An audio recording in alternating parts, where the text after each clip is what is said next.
Tuhan. Shalom. Sekali lagi shalom. Berapa banyak saudara yang bersuka cita sore hari ini, boleh lambaikan tangannya. Boleh kasih tepuk tangan yang paling luar biasa buat Tuhan kita. Sore hari ini kita percaya bahwa kita ada semua karena anugerah Tuhan. Amin. Kita boleh berkumpul di rumah Tuhan yang kudus ini semua karena kebaikan Tuhan. Amin. Sebab itu sore hari ini mari saya mau ajak kita semua membawa syukur kita kepada Tuhan, mau bersuka cita, membawa sembah kita kepada Tuhan. Mari saudara siapkan hati, tundukkan kepala, kita mau berdoa. Haleluya Yesus, terima kasih Tuhan. Kami bersyukur Tuhan, kami mau katakan Engkau baik Tuhan. Terima kasih Tuhan kalau kami boleh ada sampai detik ini Tuhan.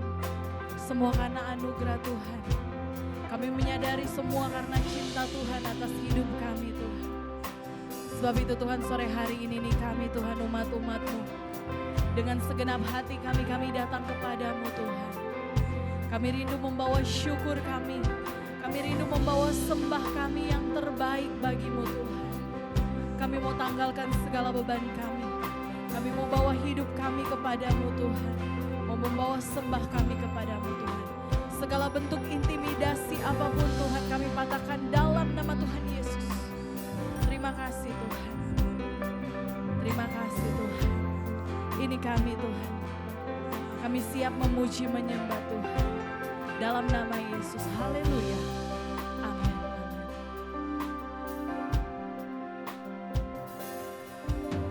Hanya Engkau Juru selamatku, Kau setia Tuhan, Tuhan Kau setia padaku. Kami pegang janji-Mu Tuhan, yang ku pegang hanya janji-Mu, ku percayakan hidupku. Kami sembah Engkau Tuhan, ku sembah Kau Allahku, Bapa dan sahabatku. Kau yang pedulikan seluruh hidupku. Walau lewati lembah, walau lewati lembah, aku tak ditinggalkan. Yesus kekuatan di hidupku. Hanya Engkau juru selamat kami. Hanya Engkau juru selamatku.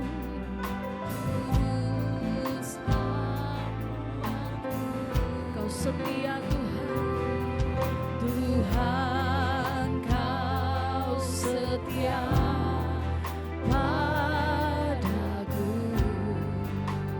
Kami pegang janji-Mu Tuhan, yang ku pegang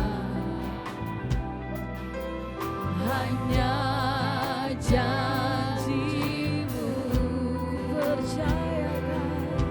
Ku percayakan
Ku sembah Kau Allahku, yes Lord, Bapa dan sahabatku.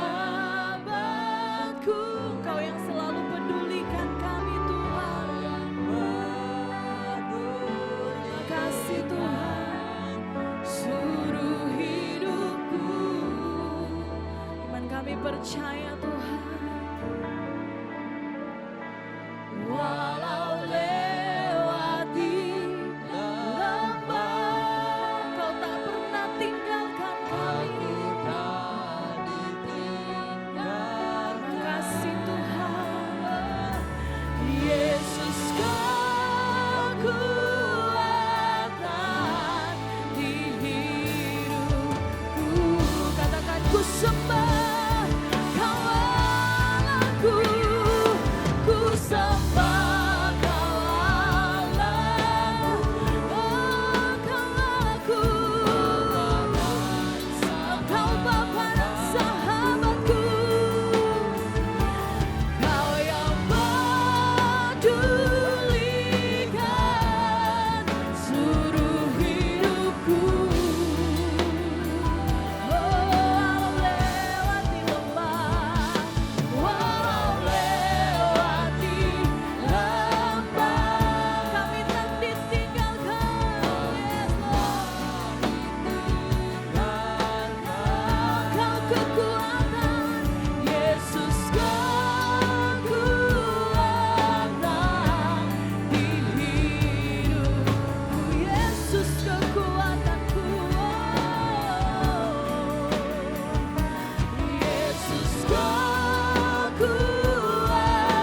Yesus kekuatan, Yesus kekuatan, Yesus kekuatan, Yesus kekuatan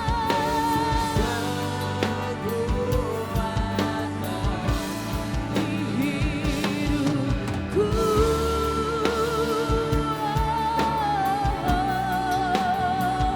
Haleluya, Engkaulah sumber kekuatan kami. Oh Yesus, Yesus kekuatan di hidup kami. Kami percaya Tuhan, Engkaulah sumber kekuatan kami.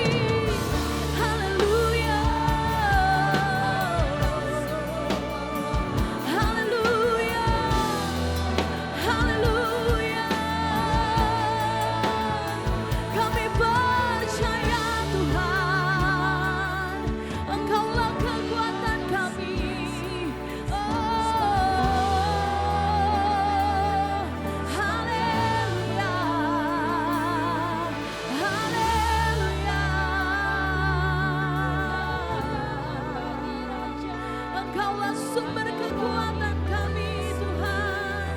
Engkau Tuhan yang tak pernah tinggalkan kami.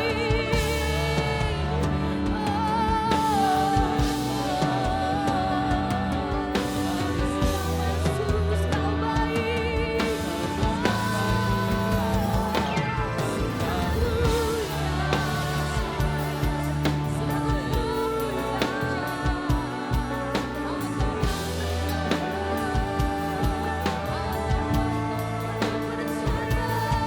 Engkau Tuhan yang tak pernah tinggalkan kami. Terima kasih Tuhan, terima kasih Tuhan. Oh, terima kasih Tuhan, terima kasih Tuhan, terima kasih Tuhan. Yesus kekuatan kami. Kami bersyukur Tuhan. Terima kasih Tuhan. Terima kasih Tuhan. Ini sembah kami Tuhan. Terima kasih Tuhan Yesus. Terima kasih Tuhan, terima kasih.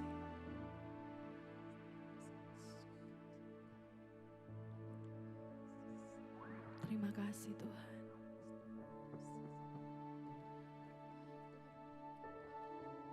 Engkau Tuhan sumber kekuatan dalam hidup kami. Kami percaya Tuhan,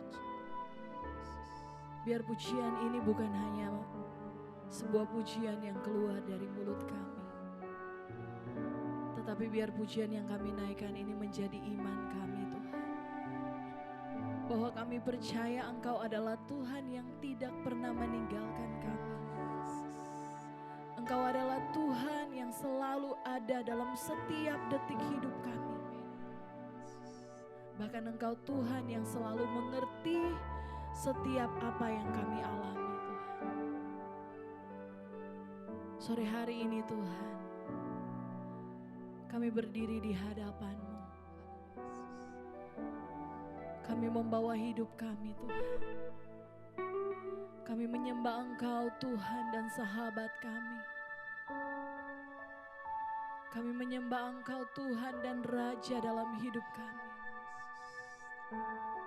Terima kasih Tuhan. Engkau adalah sahabat sejati kami yang tidak pernah meninggalkan kami. Thank you Lord, terima kasih Tuhan. Disembah kami Tuhan. Mari umat Tuhan, Kau yang mengalami kebaikan demi kebaikan Tuhan, mari bawa syukur-Mu kepada Tuhan. Bawa sembah-Mu di hadapan Tuhan, naikkan sembah-Mu, puji Tuhan, naikkan syukur-Mu, sembah Tuhan, sembah Tuhan. Jangan ada yang berdiam diri saudara. Mari bawa hatimu, bawa sembah-Mu, naikkan syukur-Mu kepada Tuhan. Mari bersyukur kepada Tuhan. Sebab Tuhan adalah Tuhan yang baik. Dia adalah sahabat yang tidak pernah meninggalkan kita saudara. Mari bawa sembah-Mu, mari sembah Dia. Katakan terima kasih Tuhan. Terima kasih Tuhan. Kami bersyukur. Angkat tanganmu di hadapan Tuhan. Bawa syukur-Mu pada Tuhan. Haleluya. Haleluya. Kami menyembah-Mu Tuhan. Haleluya. Haleluya. Haleluya. Kau baik Tuhan.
percaya, aku tak ditinggalkan. Engkau kuat kami, Yesus kekuatan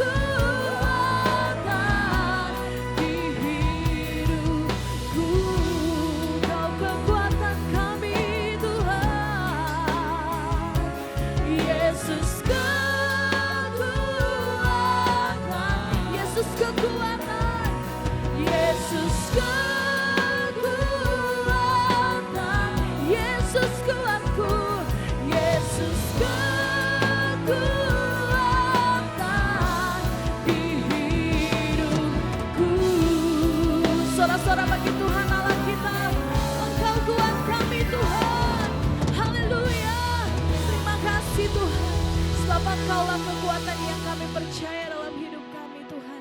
Engkau Tuhan, Engkau sahabat kami Tuhan. Terima kasih Tuhan, kami bersuka cita sebab Engkau Tuhan yang dahsyat. Dalam nama Tuhan Yesus, setiap umat Tuhan yang siap bersuka cita lebih lagi bersama saya katakan, amin. Haleluya, sorak-sorak bagi Tuhan.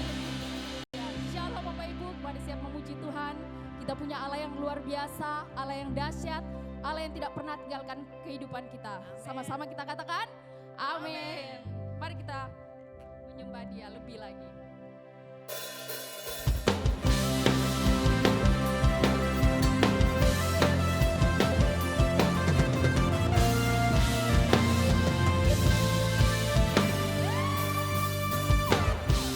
Tuhanlah kekuatan dan mazmurku, Dia gunung batu, Dia gunung batu dan keselamatanku. hanya padamu, Hanya padamu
saudara,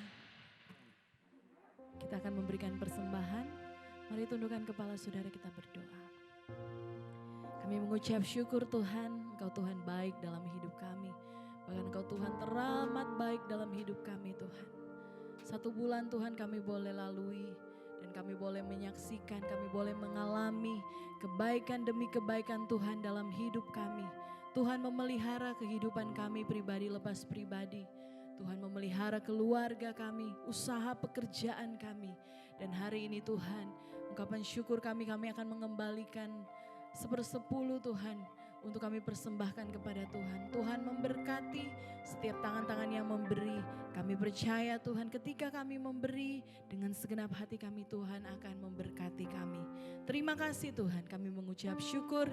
Dalam nama Tuhan Yesus kami siap memberi. Haleluya. Amin. Tuhan Yesus memberkati.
Mari saudara siapkan hati kita untuk merenungkan kebenaran firman Tuhan. Terima kasih Tuhan. Kami mau tetap percaya Tuhan, bahwa sekalipun kami tidak dapat melihat jalan-jalan kami, kami tidak tahu apa yang akan terjadi dalam hidup kami, tapi kami mau tetap percaya Tuhan, bahwa Engkau adalah Tuhan yang hidup. Engkau adalah Tuhan penolong kami. Engkau adalah Tuhan yang selalu setia dalam hidup kami. Ajar kami untuk tetap percaya Tuhan, bahwa Engkau Tuhan selalu ada. Engkau Tuhan selalu peduli dalam hidup kami Tuhan. Terima kasih Tuhan. Terima kasih Tuhan.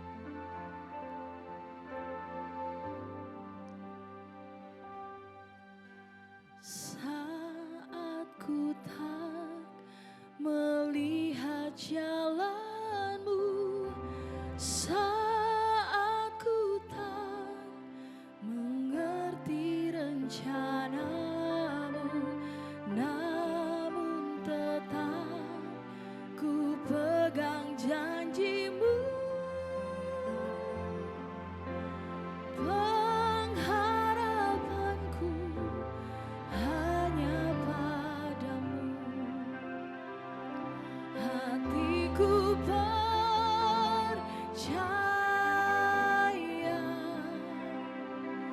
hatiku percaya, hatiku percaya,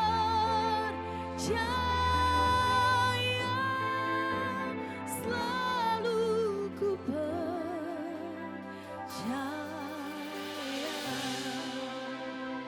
Kami mau tetap percaya Tuhan.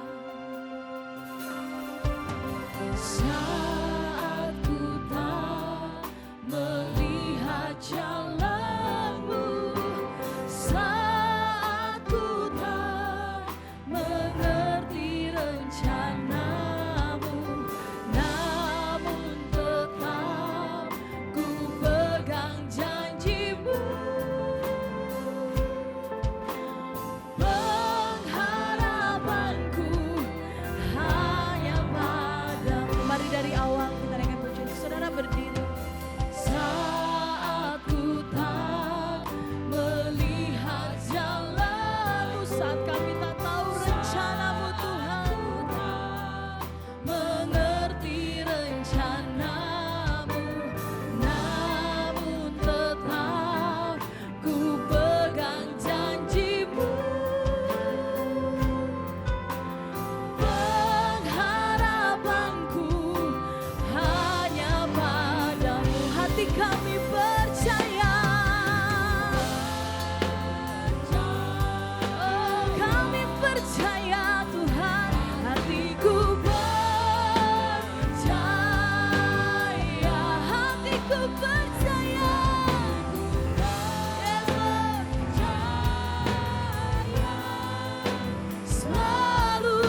Setiap kita pribadi lepas pribadi,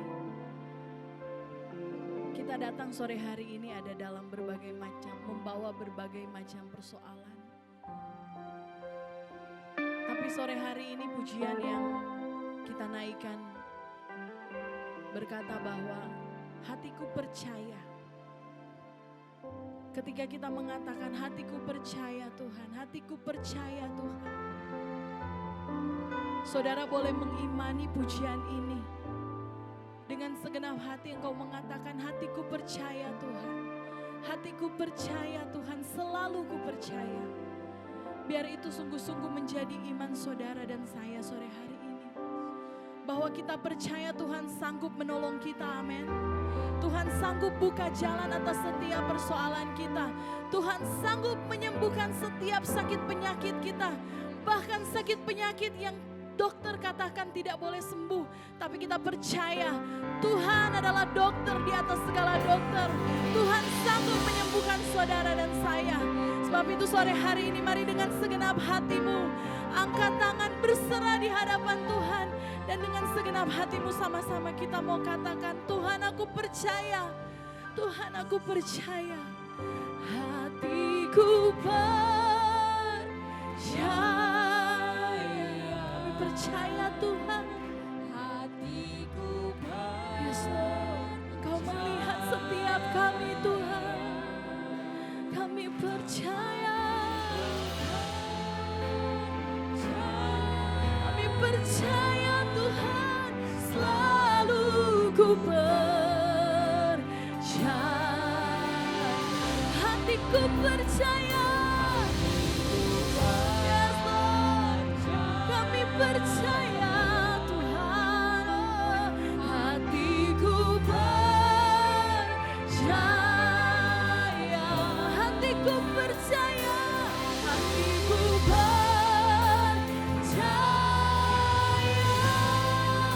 Selalu ku percaya.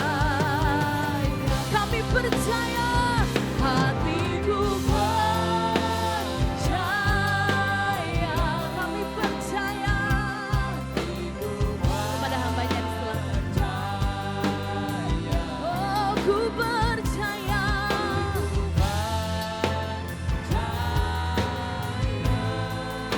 Selalu ku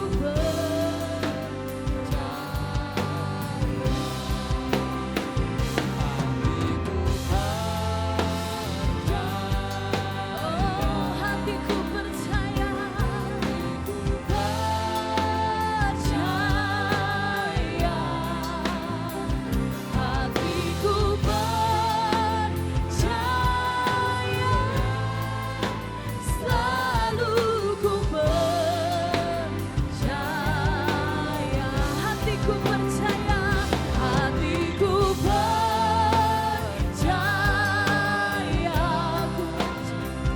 Hatiku percaya.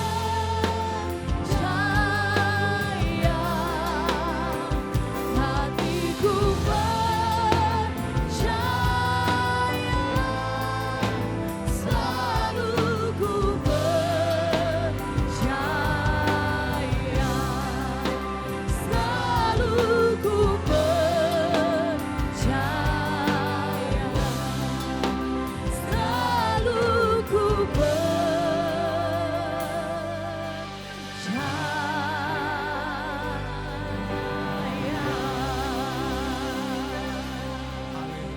Haleluya.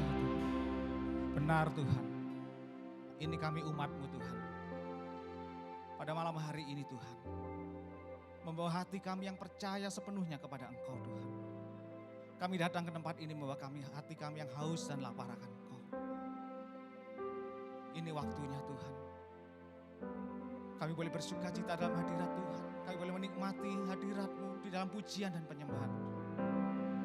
Dan ini waktunya Tuhan.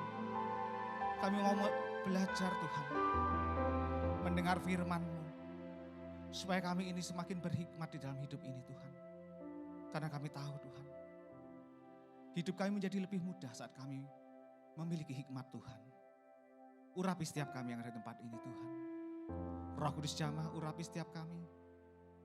Jadikan tanah hati kami ladang yang subur untuk taburi firman Tuhan. Dan biar benih-benih firman Tuhan bertumbuh Tuhan. Berbuah bagi hormat kemuliaan nama Tuhan. Terima kasih Bapa.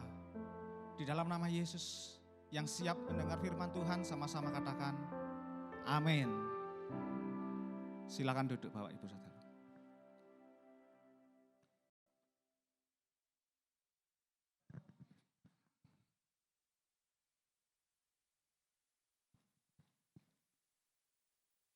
Terima kasih buat tim musik yang sudah melayani. Malam hari ini minggu pertama bulan kelima.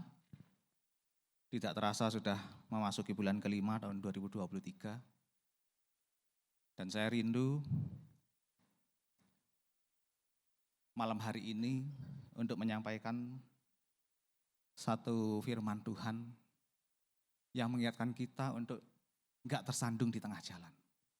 Ini sudah tengah tahun, jangan sampai apa yang kita capai tersandung di tengah jalan. Saya kasih judul sharing firman malam hari ini, The Bathsheba Syndrome. Judul ini sebetulnya bukan judul khotbah ya. Ini adalah judul mata kuliah umum di sebuah pendidikan sesko militer, sekolah komando militer di West Point, Amerika Serikat. Jadi buku ini ditulis oleh seorang profesor dari University of Toledo, Ohio. Dan karena dianggap penting, dijadikan mata kuliah umum di West Point. Jadi sebenarnya bukan dikhotbahkan di komunitas kekristenan, tapi untuk mata kuliah umum, tapi narasinya diambil dari Alkitab. Dari kisahnya Daud dan Bathsheba. Ya tentunya ini sebuah pelajaran atau hikmah dari sebuah hubungan gelap antaranya Daud dengan Bathsheba, tapi tentu itu di perjanjian lama. Nah, karena kita berada di komunitas rohani, nanti saya tarik untuk relevansinya dengan Injil Perjanjian Baru. Kita baca ayat firman Tuhannya dulu. Firman Tuhan malam hari ini diambil dari kitab 2 Samuel 11 ayat 1 sampai 13. Saya bacakan untuk kita semua.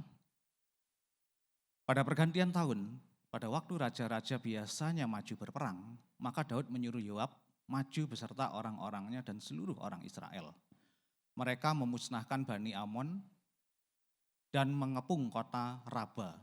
Sedang Daud sendiri tinggal di Yerusalem. Sekali peristiwa pada waktu petang, ketika Daud bangun dari tempat pembaringannya lalu berjalan-jalan di atas sotoh istana, tampak kepadanya dari atas sotoh itu seorang perempuan sedang mandi.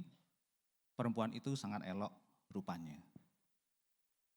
Lalu Daud menyuruh orang bertanya tentang perempuan itu, dan orang berkata, itu adalah Bathsheba binti Eliam, istri Uria orang Het. Sesudah itu Daud menyuruh orang mengambil dia. Perempuan itu datang kepadanya, lalu Daud tidur dengan dia. Perempuan itu baru selesai membersihkan diri dari kenajisannya, kemudian pulanglah perempuan itu ke rumahnya.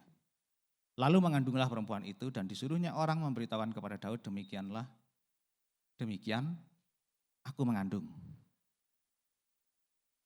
Lalu Daud menyuruh orang kepada Yoab mengatakan, suruhlah Uria orang Het itu datang kepadaku. Maka Yoab menyuruh Uria menghadap Daud. Ketika Uria menghadap dia, bertanyalah Daud tentang keadaan Yoab dan tentara dan keadaan perang. Kemudian berkatalah Daud kepada Uria, pergilah ke rumahmu dan basuhlah kakimu. Ketika Uria keluar dari istana, maka orang menyusul dia dengan membawa hadiah raja. Tetapi Uria membaringkan diri di depan pintu istana bersama-sama hamba tuannya dan tidak pergi ke rumahnya. Diberitahukanlah kepada Daud demikian, Uria tidak pergi ke rumahnya. Lalu berkatalah Daud kepada Uria, bukankah engkau baru pulang dari perjalanan? Mengapa engkau tidak pergi beristirahat di rumahmu? Tetapi Uria berkata kepada Daud, Tabut serta orang Israel dan orang Yehuda diam dalam pondok, juga tuanku Yoab dan hamba-hambamu dan hamba-hamba tuanku sendiri berkemah di padang. Masakan aku pulang ke rumahku untuk makan minum dan tidur dengan istriku? Demi hidupmu dan demi nyawamu, aku takkan melakukan itu.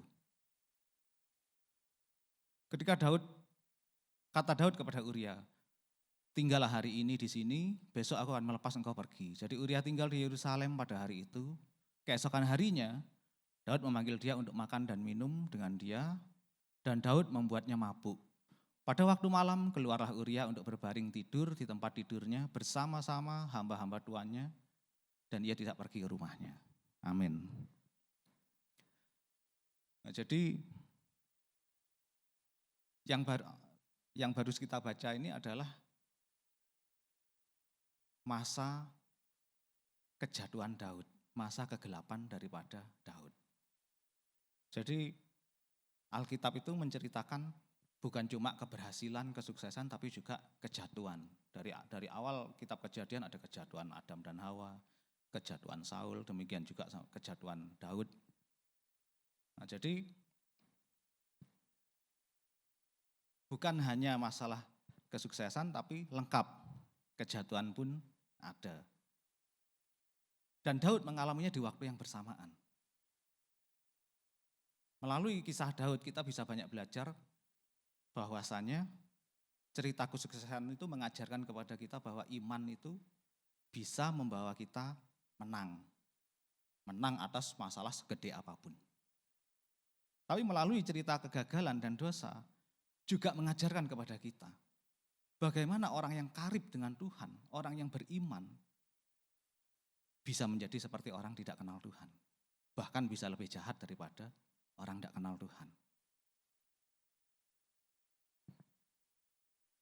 Jadi di kitab 2 Samuel 10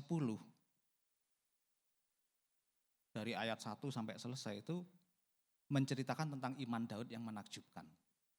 Bagaimana dia dari masa mudanya itu karib dengan Tuhan, selalu memuji Tuhan, menyembah Tuhan, menang atas Goliat, menang atas Saul, menang atas negeri-negeri sekitarnya ketika sudah menjadi raja. Singkat kata, kesuksesan Daud oleh imannya. Itu 2 Samuel 10. Tapi mulai 2 Samuel 11, figur Daud ini berubah. Dia menjadi figur yang orang berdosa, orang yang tidak benar di hadapan Tuhan. Dalam keadaan kesuksesannya. Artinya waktunya itu bersamaan.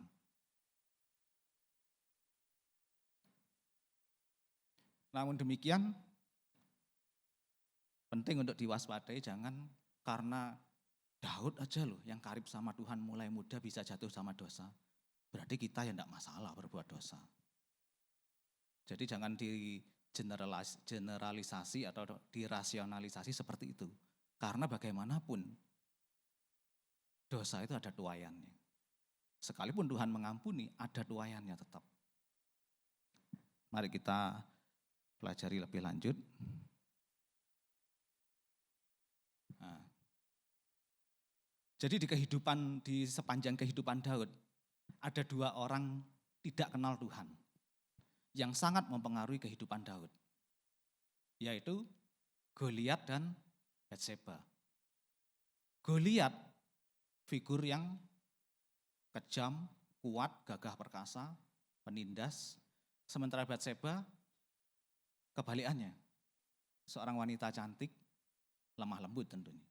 Nah, jadi melalui 2 orang tidak kenal Tuhan ini, iman Daud itu diukur, diuji keadaannya.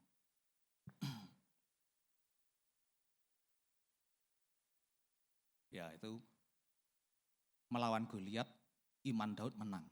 Bukan menang karena kekuatannya, bukan gagahnya, tapi karena imannya kepada Tuhan. Nah, yang ini sama-sama menghadapi orang tidak kenal Tuhan. Daud kalah. Daud jatuh dalam dosa hawa nafsu, meninggalkan Tuhan.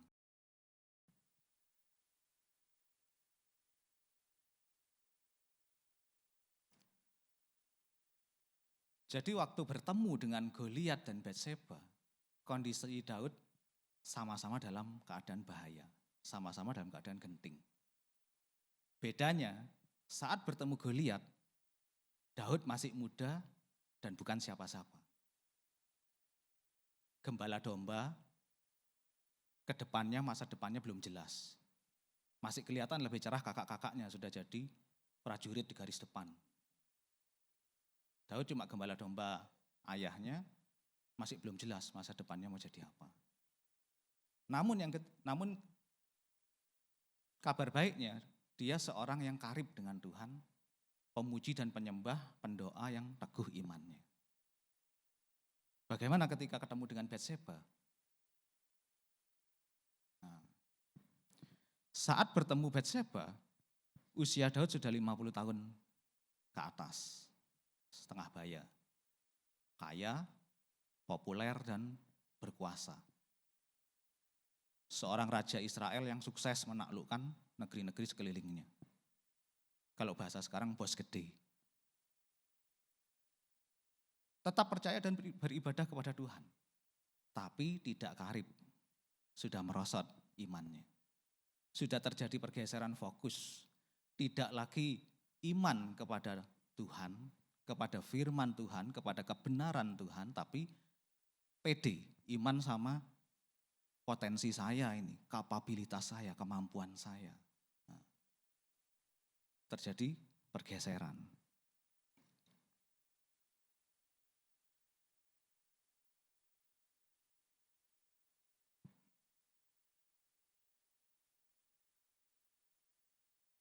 Nah, jadi dalam masa kehidupan Daud,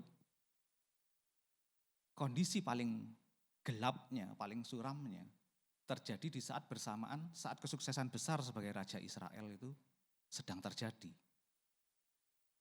Jadi 2 Samuel 11 yang kita baca tadi, Daud adalah raja yang menaklukkan negeri-negeri sekitar. Penakluk, pemenang, sukses secara duniawi. Tapi di saat yang sama, raja ini sedang kalah dan takluk oleh hawa nafsu kedagingannya. Mengalami kejatuhan rohani, tapi menang dalam hal keduniawian. Itu kenyataan yang diterima Daud pada saat itu.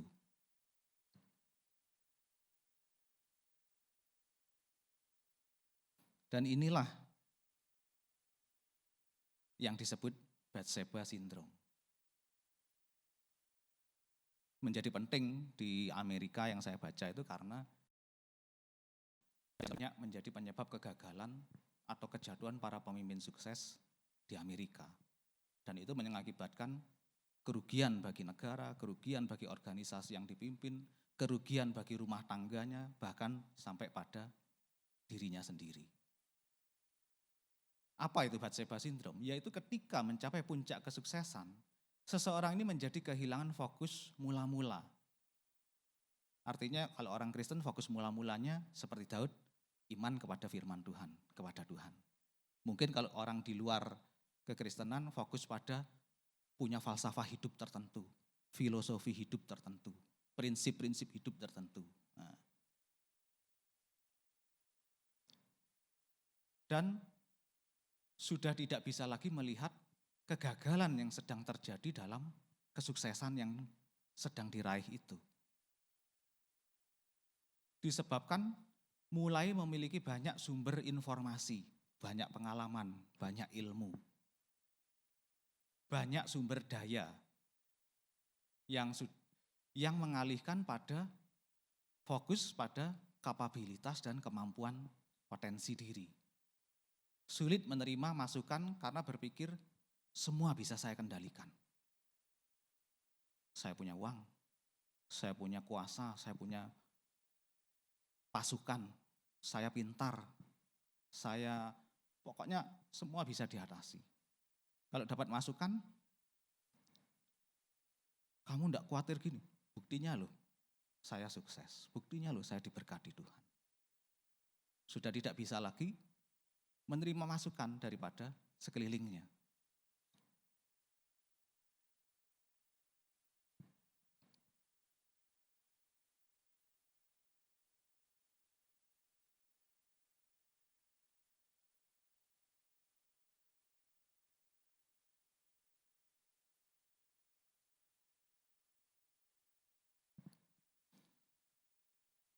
Jadi pertemuan gelap dengan Batseba terjadi ketika Daud berperang melawan Bani Amon tapi cuma kirim anak buah.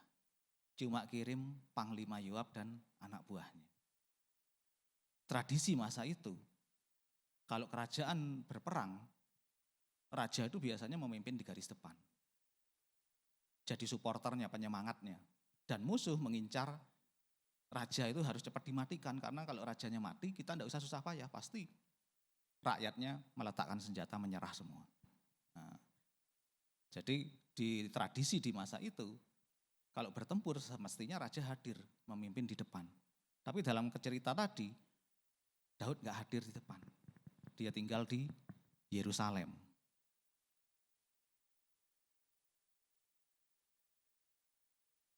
Jadi dikatakan pada pergantian tahun, pada waktu raja-raja biasa maju berperang, maka Daud menyuruh Yoab maju beserta orang-orangnya dan seluruh orang Israel. Sedang Daud sendiri tinggal di Yerusalem. Tidak hadir. Karena berpikir, tentaraku sudah kuat.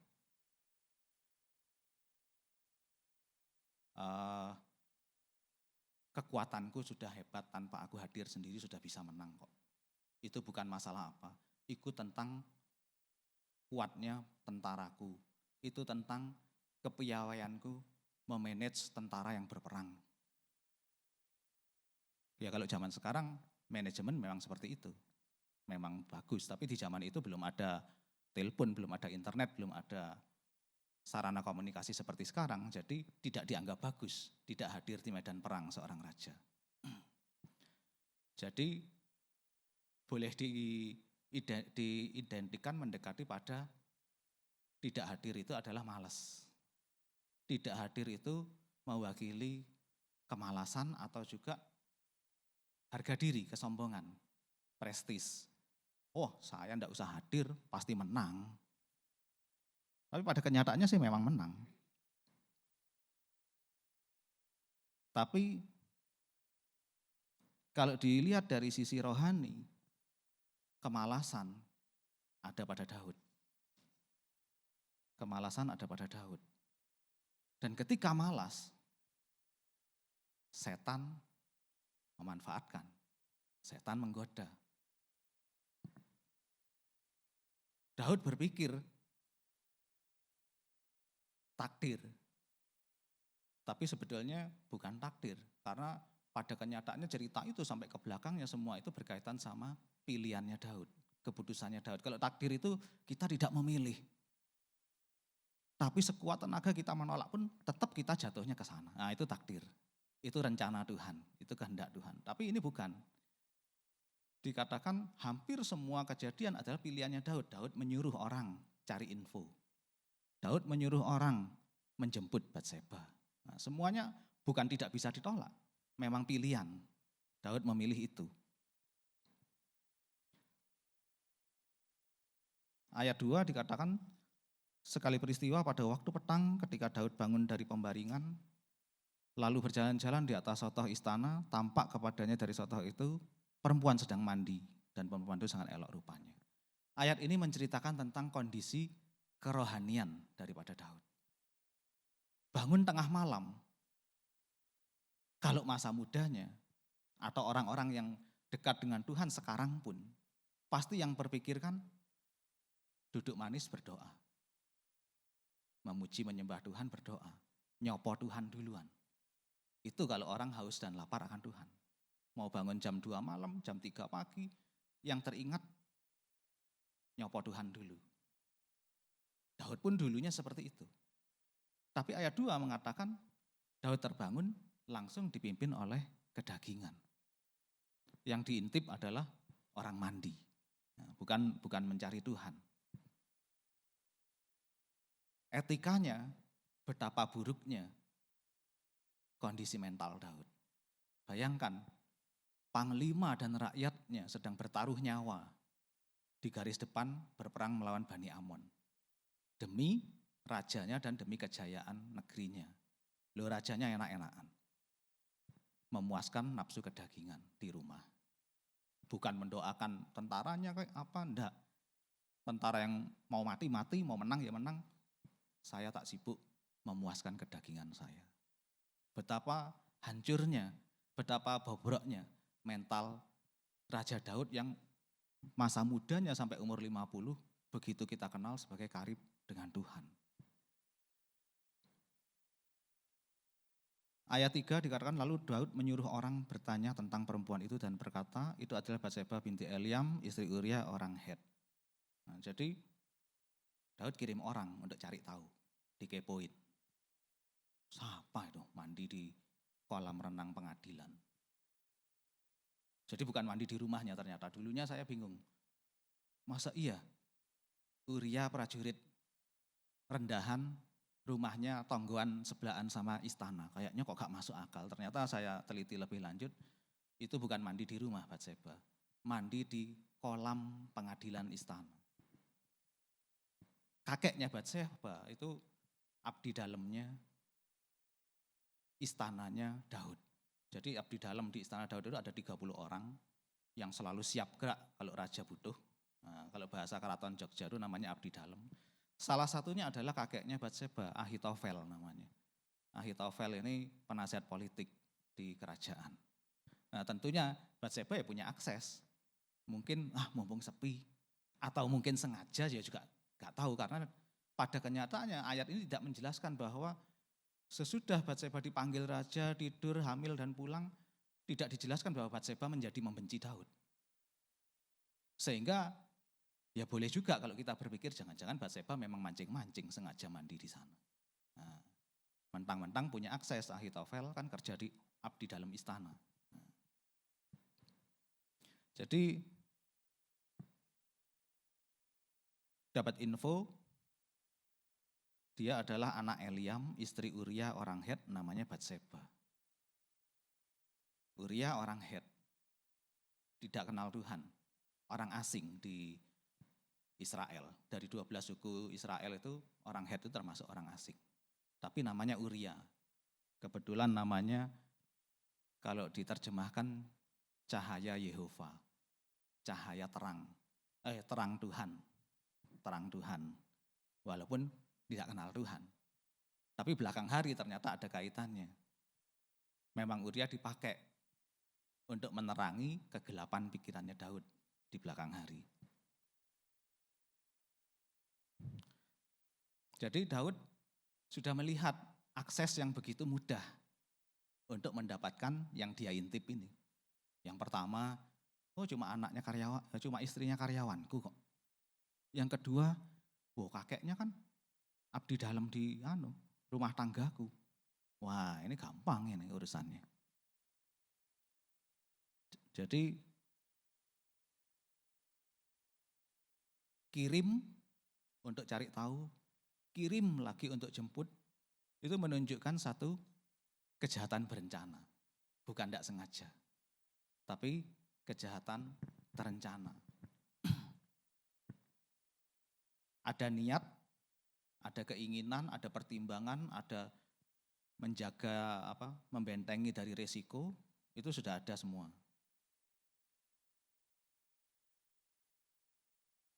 Tapi ini, Daud melakukan semuanya itu tidak merasa berdosa sama sekali.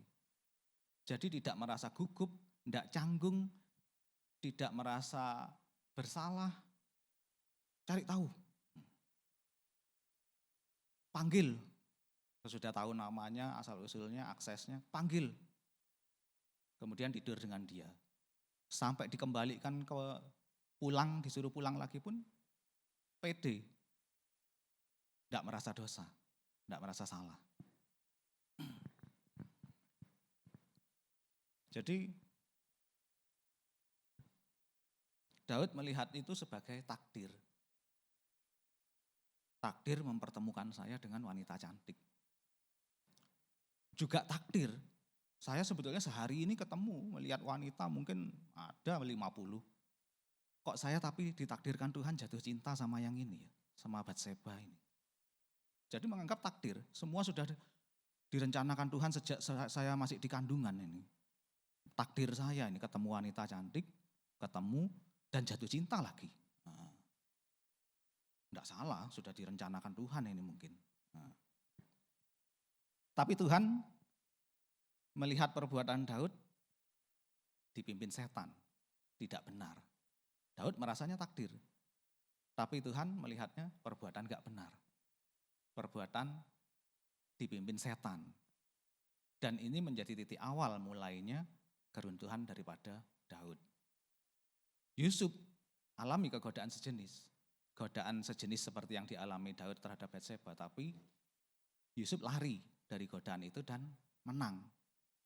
Karena tidak ada keinginan. Kalau Daud sudah ada keinginan, kenapa saya katakan Daud sudah ada keinginan? Sebelum jadi raja dia sudah punya istri 3. Ketika jadi raja nambah 5 lagi. Plus selir, beberapa selir. Artinya mengajarkan kepada kita, kalau seorang tidak puas sama satu istri, 1000 istri pun tetap tidak akan puas. Itulah kedagingan.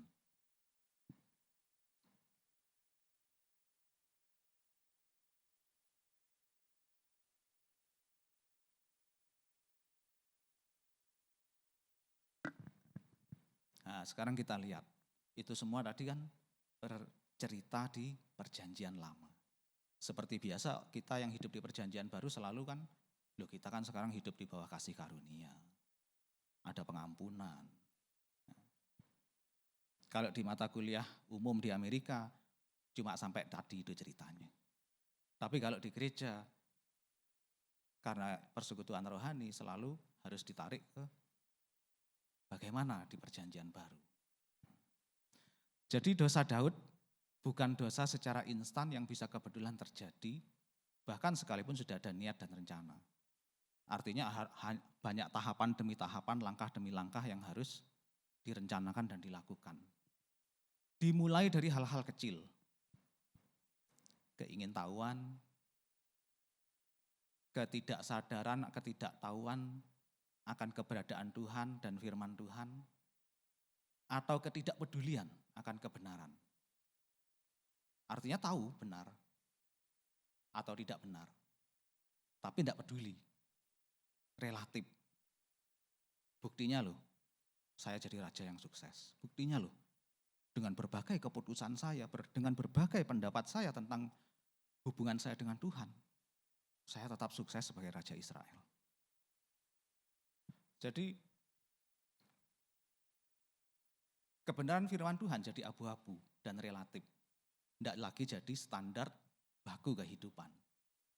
Sedikit demi sedikit mulai tidak ada Roh Kudus yang radikal di dalam mengiring Tuhan. Jadi besar, puncaknya jadi keruntuhan.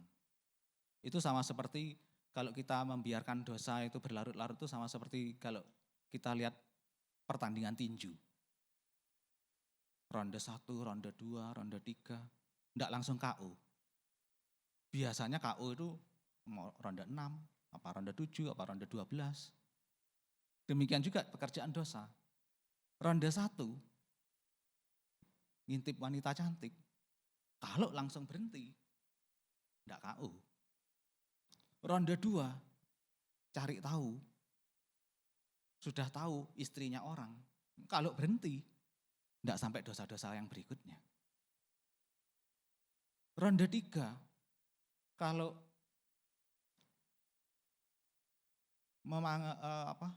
memanggil dan sudah berzinah, kalau berhenti dosa itu, ya sampai di dosa perzinahan. Tidak sampai ke konspirasi, pembunuhan dan sebagainya, sampai generasi-generasi anak-anaknya kena tulahnya semua. Itu maksudnya, jadi dosa kalau dibiarkan ronde demi ronde tidak segera kembali pada kekudusan, KO beneran.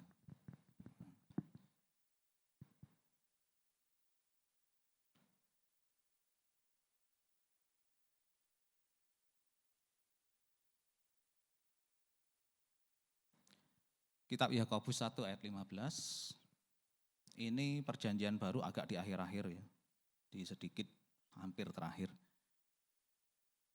Kitab Yakobus ayat 1:15, firman Tuhan di bawah kasih karunia dikatakan Dan apabila keinginan itu telah dibuahi, ia melahirkan dosa.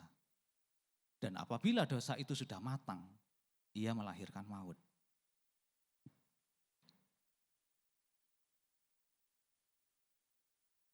Nah, jadi keinginan sudah ada. Keinginan Daud itu sudah ada. Kemudian ditambah, dibuahi godaan. Tadi Yakobus mengatakan keinginan apabila dibuahi godaan. Nah, namanya pembuahan itu kan selalu berbicara dua pihak ya. Sel telur di dalam betina atau wanita, kemudian dari luar dibuahi oleh jantan. Lahirlah embrio baru. Nah, itulah pembuahan yang dimaksud kitab Yakobus. Jadi keinginan sudah ada ditambah dibuahi godaan menjadi satu, lahirlah perbuatan dosa. Meski godaan ada, kalau tidak ada keinginan, tidak jadi dosa. Seperti kasusnya Yusuf diganggu istri Potifar. Nah, jadi keinginan itu ada di dalam setiap hati manusia. Yang dari luar itu godaannya. Nah, terjadi pembuahan, lahir perbuatan dosa. Gak apa-apa orang kita hidup di bawah kasih karunia. Yang penting mayoritas kehidupan kita ini orang baik. Punya hobi dosa sedikit-sedikit, biarlah gak apa-apa. Toh diampuni orang kita hidup di bawah kasih karunia. Tapi firman Tuhan kitab Yakobus 1 tadi mengatakan, dosa yang dibiarkan hidup beberapa lama dan tidak segera dihentikan akan matang. Dan terus berkembang biak melahirkan dosa-dosa yang lainnya. Sekalipun kita hidup di masa sekarang pun hukum ini tetap berjalan. Akan matang. Berkembang biak, kalau sudah matang ya berkembang biak. Berkembang biak melahirkan dosa-dosa yang lainnya. Demikian juga dosa zina daripada Daud. Melahirkan dosa-dosa lain yang lebih hebat dan kejam untuk menutupi dosa perzinahan awal ini. Nantinya menjadi dosa konspirasi, membunuh Uria kalau seorang diri kentara, rame-rame, satu tim, satu regu. Artinya bukan cuma satu Uria, selama ini kita baca seolah-olah kan satu orang Uria. Tidak seperti itu, maju bersama, tinggalkan di sana. Nah, Pak Panglima Yoab itu dikasih surat sama Daud seperti itu. Sampai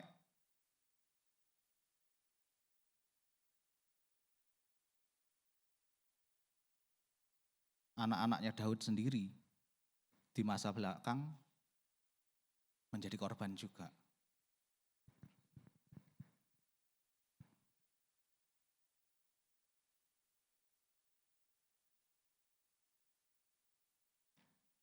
Zaman dulu poligami di kalangan raja-raja memang umum. Memang umum. Standarnya dunia raja-raja zaman itu poligami umum.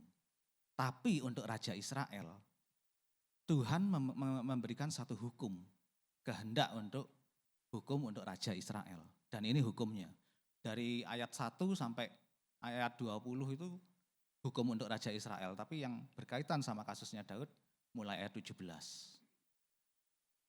Juga janganlah ia mempunyai banyak istri, jadi ulangan 17 ayat 17 sampai 20. Juga janganlah ia mempunyai banyak istri supaya hatinya jangan menyimpang. Emas dan perak pun janganlah ia kumpulkan terlalu banyak. Jangan menyimpang. Tidak terjadi pergeseran iman. Tidak terjadi pergeseran pada kebenaran firman Tuhan. Jadi Tuhan sudah tahu lebih dulu. Kenapa kok jangan punya banyak istri? Kenapa jangan menimbun emas perak terlalu banyak? Supaya jangan menyimpang. Apabila ia duduk di atas tahta kerajaan, maka haruslah ia menyuruh menulis baginya salinan hukum ini menurut kitab yang ada pada imam-imam orang Lewi. Itulah yang harus ada di sampingnya dan harus ia membacanya seumur hidupnya untuk belajar takut akan Tuhan Allahnya dengan berpegang pada segala isi hukum dan ketetapan ini untuk dilakukan. Jadi Tuhan menghendaki seumur hidupnya karena sudah tahu begitu dilantik jadi raja, penuh harta, penuh kuasa, penuh sumber daya, dan sebagainya. Makanya diingatkan, biasanya kedagingan kalau sudah penuh semuanya ini terjadi pergeseran iman. Seperti Batseba syndrome tadi, artinya tentang potensi diriku, tentang kapabilitasku. Dan Tuhan sudah tahu dari sebelum Raja Daud lahir. Makanya sudah memberi hukum untuk raja-raja Israel. Supaya jangan ia tinggi hati terhadap saudara-saudaranya, supaya jangan ia menyimpang dari perintah itu ke kanan atau ke kiri. Sudah tahu Tuhan, kalau banyak istrinya, kalau banyak hartanya, berpotensi menyimpang dari firman Tuhan, menyimpang dari kebenaran firman Tuhan, bergeser pada kemampuanku, kuat gagahku. Nah, jadi itu dipesankan Tuhan karena Tuhan sudah tahu daripada manusia ciptaannya. Jadi ayat ini menunjukkan bahwa tradisi masa itu poligami itu wajar, lumrah, biasa. Apalagi raja, punya istri 40, 100, 200, biasa, wajar. Tidak ada yang salah. Tapi ayat firman Tuhan kitab Ulangan ini mengatakan kepada orang percaya bahwa untuk Raja Israel tidak sama dengan raja-raja tidak kenal Tuhan. Tidak sama. Kebenaran raja-raja tidak kenal Tuhan tidak benar untuk diterapkan bagi Raja Israel. Artinya, Daud itu hidup dengan standar dunia. Setuju atau kompromi dengan standar dunia. Daud mentaati yang pertama tadi. Emas perak pun jangan ia kumpulkan terlalu banyak, dia mentaati. Dia mengumpulkan banyak memang, tapi tidak untuk pribadi, untuk pembangunan, persiapan pembangunan bait suci. Tapi yang pertama itu, janganlah mempunyai banyak istri. Tidak sanggup aku. Nah, menawar firman Tuhan.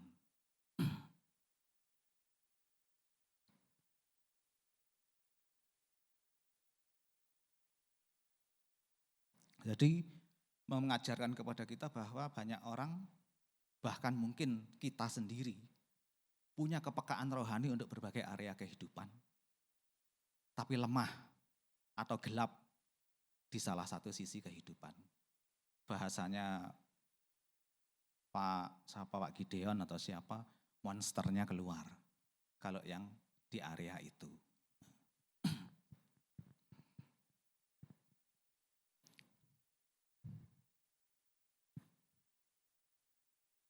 Jadi Daud mulai memanggil Uria. Kenapa dipanggil pulang? Perang belum selesai. Untuk alibi. Bahwa kalau ada anak lahir daripada Batseba, anakmu, kamu kan sempat pulang. Bukan tidak pernah pulang sama sekali. Nah, tapi kenyataannya Daud waktu pulang, tidak pulang ke rumahnya. Istirahat di mes karyawan. Sehingga dan jawabannya adalah dia merasa tidak layak untuk beristirahat.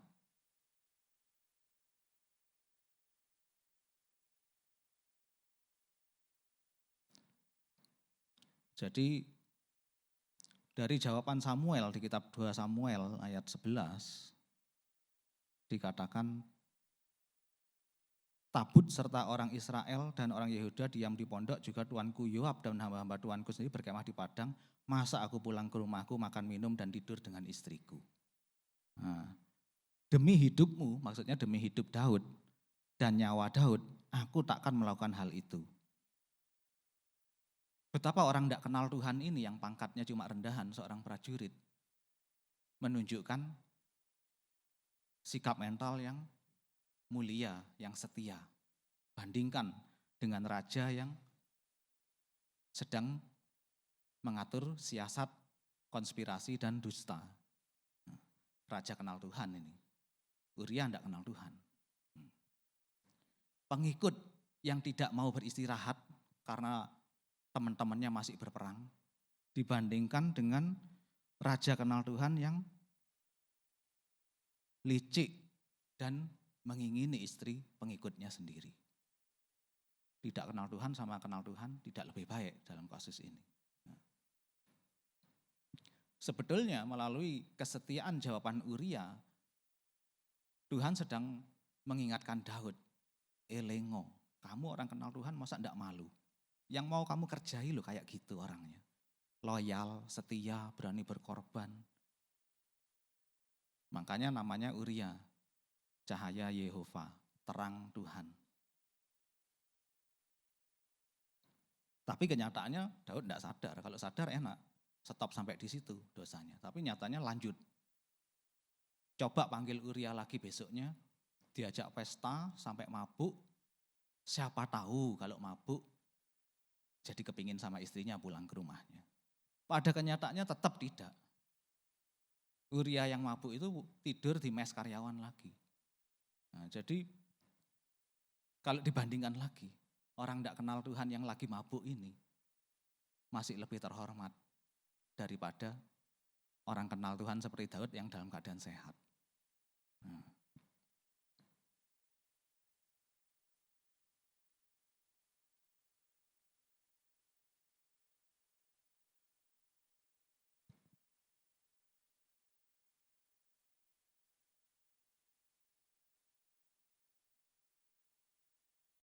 Jadi selanjutnya itu dosa zinah awalnya melahirkan karena tidak segera di stop, tidak segera dihentikan sesuai Yakobus 15 tadi ayat 1. Dosa itu matang. Dosa awal berzina ingin ditutupi berbiak dosa-dosa lainnya. Melahirkan dosa konspirasi dan dosa pembunuhan massal. Daud tuh tahu hukum Israel. Kalau raja poligami oke lah, enggak masalah. Tapi kalau berzina sama istri orang, hukum Israel adalah dilempari batu sampai mati, dirajam. Nah, jadi dia tahu dia salah, makanya berusaha menutupi. 10 perintah Allah, Daud bukan sekedar tahu, tapi dia juga yang mengajarkan kepada rakyat.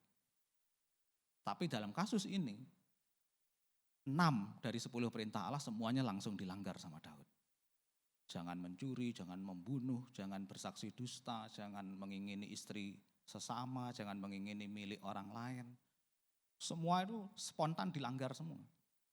Kalau bahasa sekarang kayak gajah dibelangkoni, iso khotbah gak iso ngelakoni.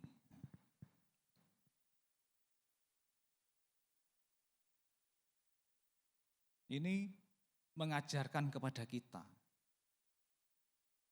Pada suatu momen, Daud, selama ini kan kita taunya Saul jelek, Daud bagus. Saul jahat, Daud hamba Tuhan yang baik. Tapi momen ini menjelaskan kepada kita bahwa Daud yang karib sama Tuhan bisa berubah jadi Saul. Bahkan lebih jahat daripada Saul. Saul waktu ingin membunuh Daud, tidak pakai perencanaan. Tiba-tiba timbul iri, lempar tombak. Bukan kejahatan terencana. Dan tidak melibatkan konspirasi dengan orang-orang lain. Artinya, orang kenal Tuhan pun, Daud pun bisa menjadi lebih jahat daripada Saul. Di dalam kehidupan setiap kita pun ada iblis yang selalu siap menggoda dan menerkam. Dan kalau kita anggap enteng kebenaran firman Tuhan, Roh Kudus dan 9 buah-buah kebenarannya, yang mana itu firman Tuhan pada mulanya adalah Allah itu sendiri, kita anggap enteng. Padahal itu adalah manifestasi hadirat Tuhan yang ada dalam diri kita. Maka setan akan membuahi keinginan daging kita. Dibuahi jadi dosa, dibiarkan matang berbiak, hancur, binasakan bahkan sampai sulit dipulihkan. Ciri-ciri kehidupan yang dipimpin oleh kedagingan, dipimpin oleh setan, ya ini, setan lebih takut manusia daripada takut Tuhan. Sehingga berpikirnya Pokoknya bisa ditutupi dari mata manusia, aman wis, beres. Nah itu perbuatan setan dan Daud berusaha menutupi dari mata manusia.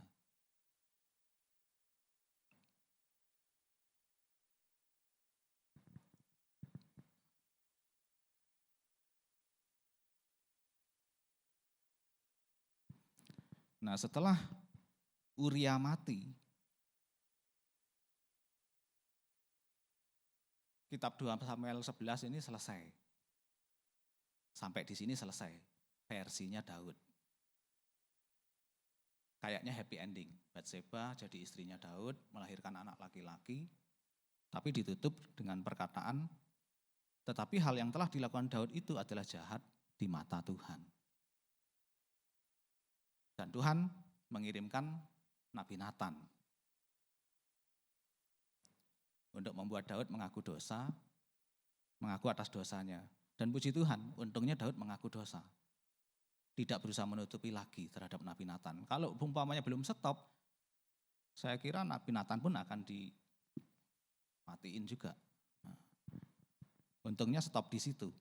Dikatakan Daud mengaku dan bertobat di hadapan Nabi Nathan dan Tuhan.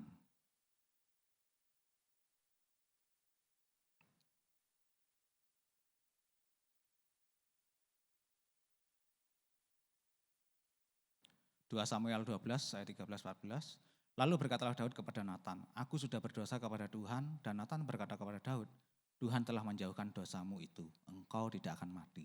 Diampuni dosanya Daud. Walaupun demikian, karena engkau dengan perbuatan ini telah sangat menista Tuhan, pastilah anak yang lahir bagimu itu akan mati. Kalau kita baca terus, bukan cuma itu. Tuhan mengampuni Daud, tidak mengambil nyawa Daud, tidak membunuh Daud, bahkan tahtanya pun tetap bertahan seumur hidupnya Daud sampai tua. Bahkan warisannya pun tahtanya boleh diwariskan tetap kepada anaknya Daud, yaitu Salomo. Itu wujud pengampunan Tuhan. Tapi dosa tetap dikatakan ada yang harus dituai. Tetap ada yang harus dituai. Dikatakan pedang tidak akan menyingkir dari keturunanmu. Pada kenyataannya tidak lama sesudah itu, Absalom Amnon memperkosa Tamar, anaknya Daud, Amnon ini.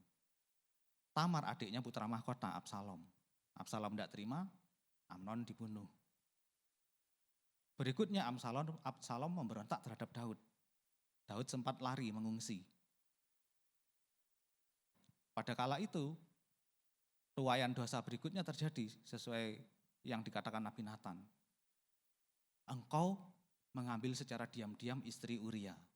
Aku akan mengambil istri-istrimu di hadapan matamu pada siang hari secara berterang-terangan. Absalom mengambil alih istana beserta istri-istri Daud. Anaknya sendiri malah yang melakukan. Kemudian belakang hari Absalom dibunuh oleh Panglima Yoab. Belakang harinya lagi Adonia dibunuh oleh Salomo. Dengan kata lain, semenjak 50 tahun ke atas, Daud mendapat masa yang suram, dosa tapi diampuni oleh Tuhan, tapi dia menjadi raja yang menangis. Akibat dosanya dia menjadi raja yang menangis seumur hidupnya. Melihat satu persatu anaknya mati, melihat anaknya durhaka, dan seterusnya.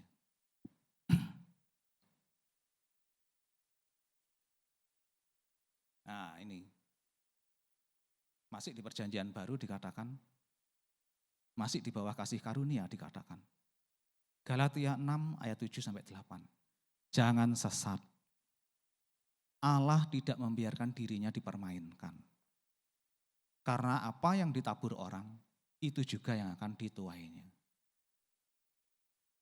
Jaminan keselamatan, masuk surga, oke. Sama, Daud kan, jaminan tahta tetap di tanganmu, oke, tak ampuni. Nyawa tak ampuni, oke. warisanmu untuk anakmu, oke. Ada jaminan dari Tuhan, karena tak ampuni dosamu. Salib Kristus mengampuni kita juga dari segala dosa. Sehingga tidak mencabut hak kita atas surga, hak kita atas keselamatan. Tapi karena apa yang ditabur orang itu juga yang akan dituainya. Sebab barang siapa menabur dalam dagingnya, ia akan menuai kebinasaan dari dagingnya. Tapi barang siapa menabur dalam roh, ia akan menuai hidup yang kekal dari roh itu. Artinya dosa itu tetap akan menuai sesuatu yang pahit dalam kehidupan kita. Yakobus tadi mengatakan tetap dosa kalau dibiarkan matang, berkembang biak. Dosa-dosa yang lebih berat lagi seperti yang dilakukan Daud tadi. Akibatnya bisa meruntuhkan. Tapi kalau ronde 1 langsung tobat, kembali ke kekudusan, atau ronde 3 kembali ke kekudusan, mudah pemulihannya. Tidak terlalu berat yang harus kita tuai. Nah, sebab upah dosa adalah maut. Jadi yang penting pada masa ini kita jangan terlena. Kita memang puji Tuhan menerima kasih karunia, pengampunan, hak atas surga. Tapi mau enggak kita mengalami hidup itu menjadi raja yang menangis seperti Daud. Surga, tapi menangis atas tuaian daripada dosa yang sempat kita lakukan. Mungkin dosa di bidang keuangan ya bangkrut. Mungkin dosa di bidang persinahan rumah tangganya tidak bisa tenang. Terus teringat tentang perselingkuhan suaminya atau perselingkuhan istrinya. Ya itu dikatakan upah dosa adalah maut. Artinya tetap ada sesuatu yang harus dituai dari sesuatu yang dosa kedagingan yang kita turuti. Karena pada dasarnya dosa itu adalah ketika kita menjadikan keinginan daging menjadi ilah lain yang kita prioritaskan nomor 1 daripada Allah itu sendiri. Tapi kalau keinginan roh tidak bisa dibuai oleh godaan. Amin, kita berdoa. Bapak terima kasih Tuhan. Firman Tuhan yang boleh kami pelajari pada malam hari ini Tuhan. Mengingatkan kami Tuhan untuk tetap mengerjakan keselamatan kami. Mengerjakan anugerah keselamatan kami dengan takut dan gentar akan Tuhan. Membawa kami tetap teguh di dalam kebenaran firman-Mu ya Tuhan. Karena firman-Mu adalah Engkau sendiri. Roh Kudus adalah manifestasi Engkau yang manunggal dalam hidup kami. Terima kasih Bapa. Meteraikan firman-Mu dalam setiap kami. Supaya kami tidak harus menuai sesuatu yang pahit yang seharusnya tidak perlu kami alami dalam hidup kami. Terlebih biarlah kesuksesan kami, keberhasilan kami, berkat-Mu Tuhan adalah murni. Karena Engkau datang dalam hidup kami supaya kami memilikinya di dalam segala kelimpahan.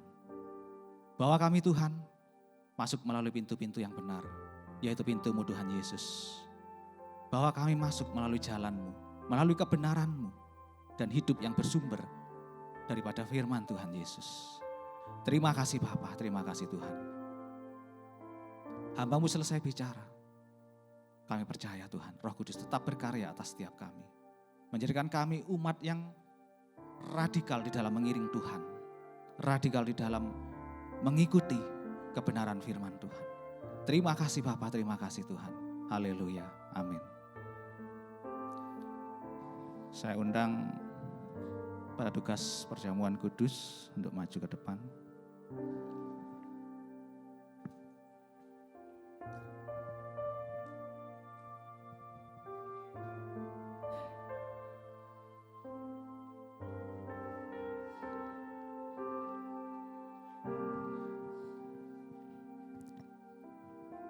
Kita berdoa.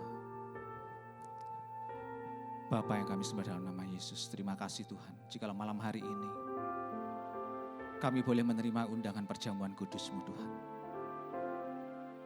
Sebelum kami menikmati perjamuan kudus ini Tuhan, terlebih dulu ampuni segala dosa-dosa kami, kesalahan kami. Demikian juga sekiranya Tuhan, masih ada orang yang terlintas di pikiran kami, yang pernah merugikan kami, menyakiti kami, merendahkan kami, menindas kami, menfitnah kami. Tuhan, kami mau mengampuninya dulu Tuhan. Kami mau melepaskan pengampunan, melepaskan shalom atas setiap orang-orang itu. Dalam nama Yesus.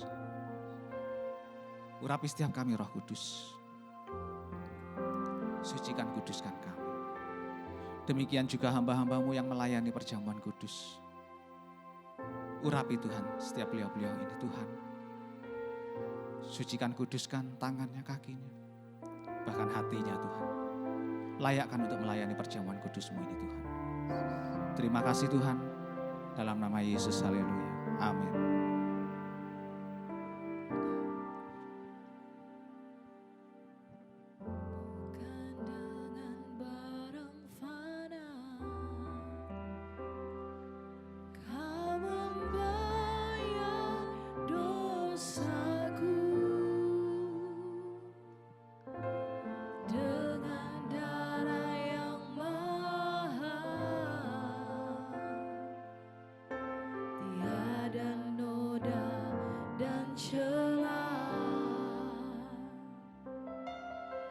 Bukan dengan emas perak, Kau menebus diriku oleh segenap kasih dan pengorbananmu. Ku telah mati dan tinggalkan cara hidupku yang lama. Semuanya sia-sia dan tak berarti lagi. Hidup ini ku letakkan pada mezbah-Mu ya Tuhan. Jadilah padaku seperti yang Kau ingini.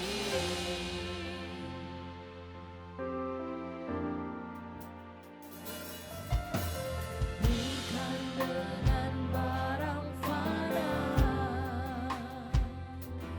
Kau membayar dosaku. Dengan darah yang mahal, tiada noda dan celah.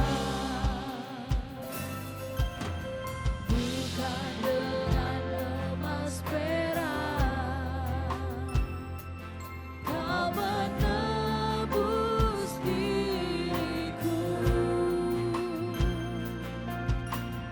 oleh segenap kasih dan pengorbananmu. Saya undang jemaat Tuhan untuk bangkit berdiri. Dan tinggalkan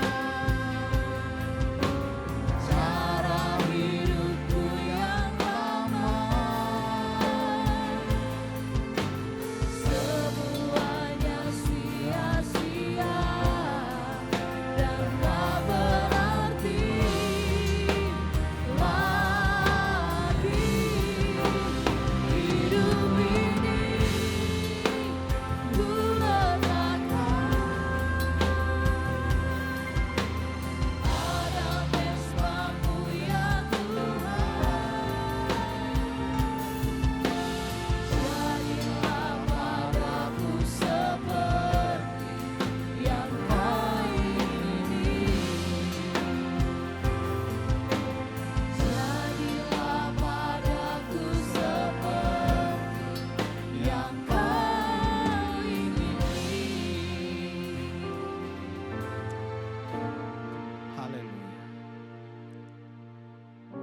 Sejenak kita renungkan firman Tuhan. Maka kata Yesus kepada mereka, "Aku berkata kepadamu, sesungguhnya jikalau kamu tidak makan daging anak manusia dan minum darahnya, kamu tidak mempunyai hidup di dalam dirimu. Barang siapa makan dagingku dan minum darahku, ia mempunyai hidup yang kekal, dan aku akan membangkitkan dia pada akhir zaman. Sebab dagingku adalah benar-benar makanan, dan darahku adalah benar-benar minuman. Barang siapa makan dagingku dan minum darahku, ia tinggal di dalam aku dan aku di dalam dia. Sama seperti Bapa yang hidup mengutus aku, dan aku hidup oleh Bapa, demikian juga barang siapa memakan aku akan hidup oleh aku. Inilah roti yang telah turun dari surga, bukan roti seperti yang dimakan nenek moyangmu, dan mereka telah mati. Barang siapa makan roti ini, ia akan hidup selama-lamanya." Kita angkat roti tinggi di atas kepala. Sebab apa yang telah kuteruskan kepadamu, telah aku terima dari Tuhan, yaitu bahwa Tuhan Yesus pada waktu malam ia diserahkan mengambil roti, dan sesudah itu ia mengucap syukur atasnya. Ia memecah-mecahkannya dan berkata, "Inilah tubuhku yang diserahkan bagimu. Perbuatlah ini menjadi peringatan akan aku." Bukankah roti yang kita pecah-pecahkan adalah persekutuan dengan tubuh Kristus? Amin, kita makan dalam Yesus.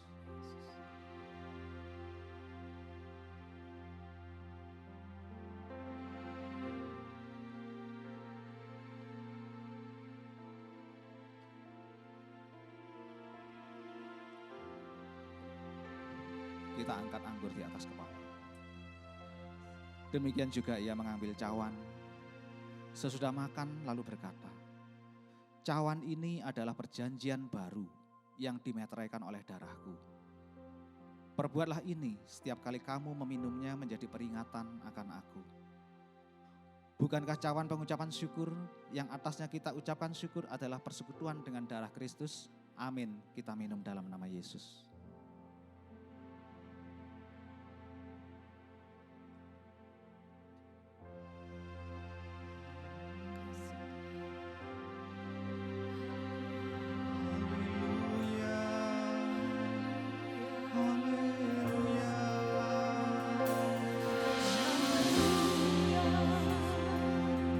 Terima kasih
Ya Bapa, terima kasih Tuhan.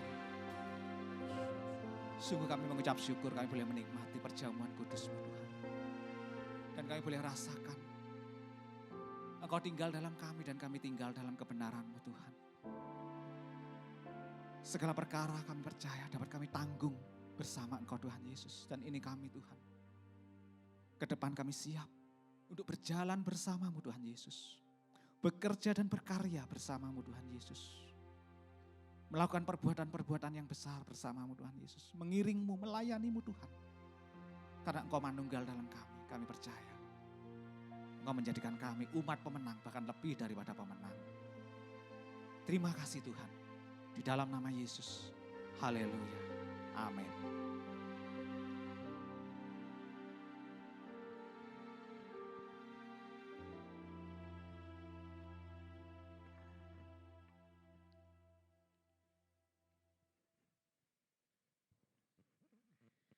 Puji nama Tuhan, Kami mengucapkan terima kasih kepada Bapak Pendeta James yang sudah memberkati kami dengan firman Tuhan yang luar biasa. Tuhan Yesus memberkati. Selanjutnya kita akan mendengarkan pengumuman dan memberikan persembahan kepada yang bertugas, dipersilahkan.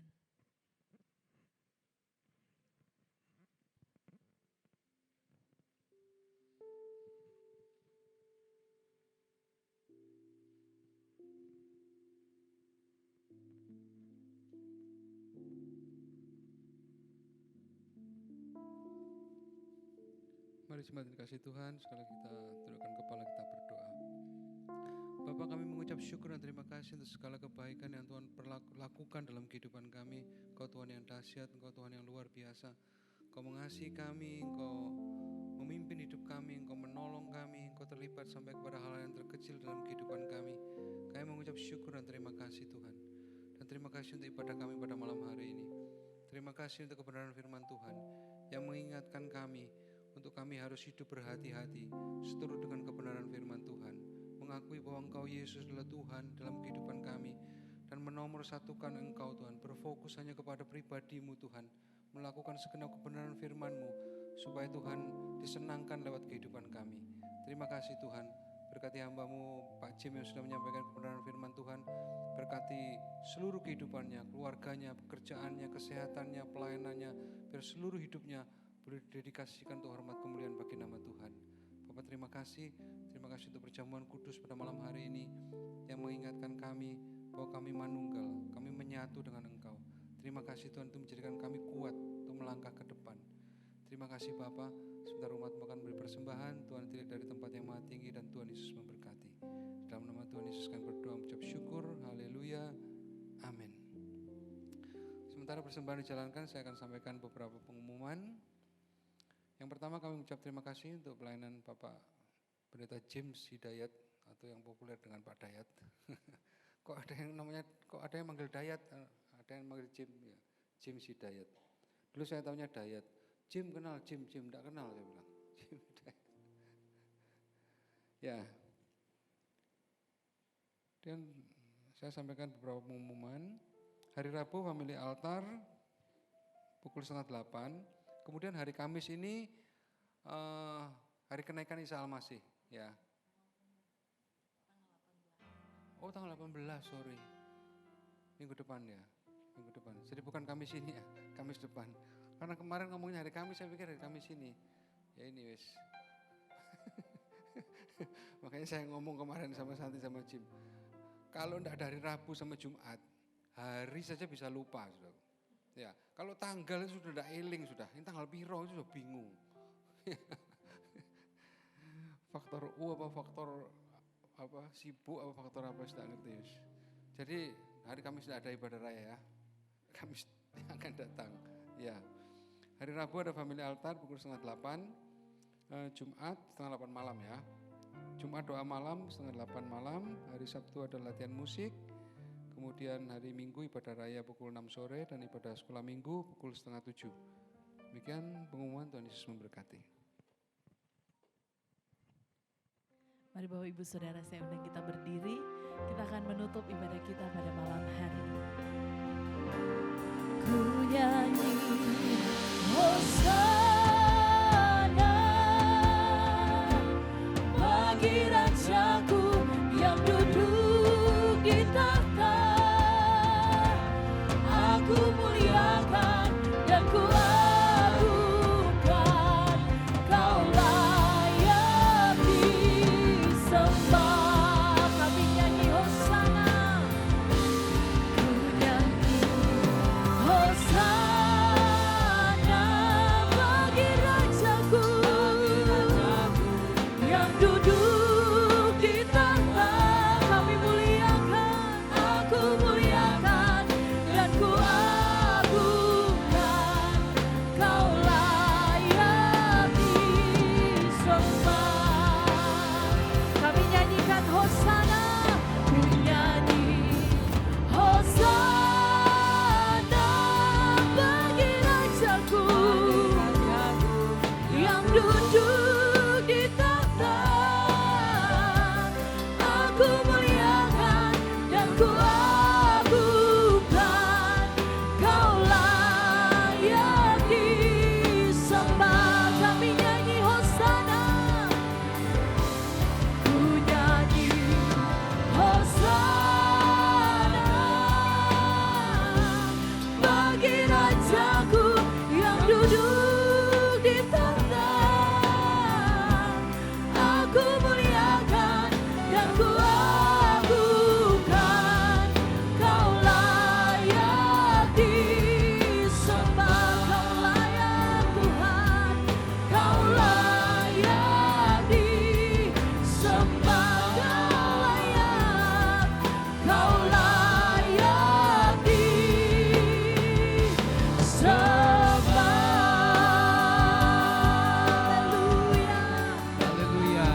Terima kasih Yesus, terima kasih Roh.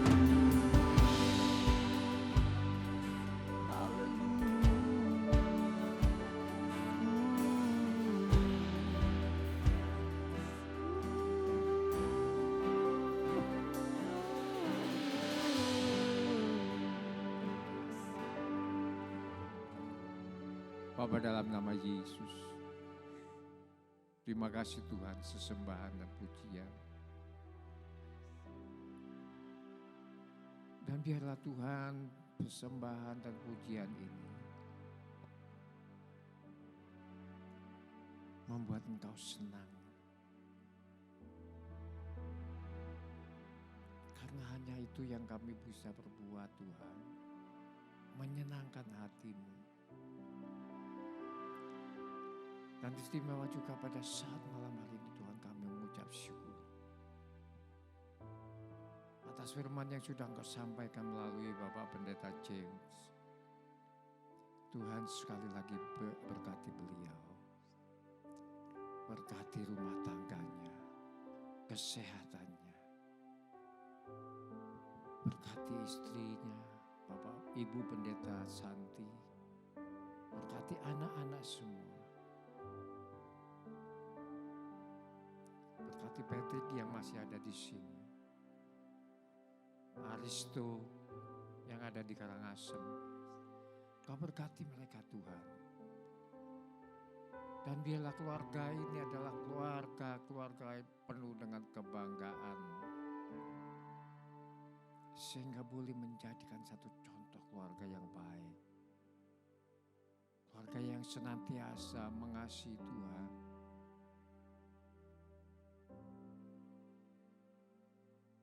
Dan kami yakin dan percaya semua jerih payah daripada keluarga ini tidak akan sia-sia di mata Tuhan. Terima kasih Bapak. Kami berdoa buat bangsa dan negara kami pada saat ini. Berkati bangsa dan negara kami ya Tuhan. Berkati Bapak Presiden kami, Wakil Presiden kami, serta seluruh jajaran, para menteri, Bapak Kapolri kami, Panglima TNI kami, semuanya kami serahkan di tangan Tuhan. Kami percaya bahwa pribadi-pribadi ini adalah pribadi-pribadi pilihan-Mu yang terbaik buat kami. Teristimewa Engkau berkati Bapak Presiden kami, kesehatannya, segala keputusan yang dia ambil, kami percaya semuanya itu baik adanya buat bangsa dan negara kami. Begitu pula kami berdoa Tuhan buat kota kami, kota di mana kami berada. Tuhan berkati kota kami, berkati Bapak Bupati kami, Wakil Bupati kami, serta seluruh jajaran pemerintah kota Kabupaten Jembrana, yang tertinggi sampai yang terendah sekalipun kami serahkan semua di tangan Tuhan. Teristimewa Engkau berkati Bapak Bupati kami, kesehatan dan segala keputusan untuk kota kami. Terima kasih Bapak. Kami yakin juga bahwa kesejahteraan kota ini adalah kesejahteraan kami pula. Itulah sebabnya Tuhan, berkati kota kami, perekonomiannya, keamanannya, dan segala aspek yang ada di dalam pemerintah kota Kabupaten Jembrana. Kami serahkan semua di tangan Tuhan Yesus. Saudara gemar kita angkat tangan siap terima berkat dari Allah. Diberkati pada saat datang, diberkati pula pada saat engkau pulang. Diberkati sawah dan ladangmu, usaha dan pekerjaanmu. Diberkati buah kandunganmu. Diberkati bakulmu dan tempat adonanmu. Diberkati usaha tokomu, usaha bengkelmu, usaha perkebunanmu, peternakanmu, usaha rumah makanmu, usaha rumah kos-kosanmu, budidaya tambakmu, kesehatanmu dan pendidikanmu. Saudaraku, engkau tidak akan pernah turun tetapi engkau tetap naik. Engkau pun tidak akan pernah menjadi ekor tetapi tetap menjadi kepala. Saudaraku, mari kita pulang membawa segala kemenangan, damai, sejahtera dari Allah Bapa, Allah Putra, Allah Roh Kudus, dari mulai saat ini sampai Tuhan Yesus datang kedua kali. Haleluya. Yang sudah diberkati katakan bersama-sama. Amin, amin. Selamat malam. Sampai ketemu minggu depan.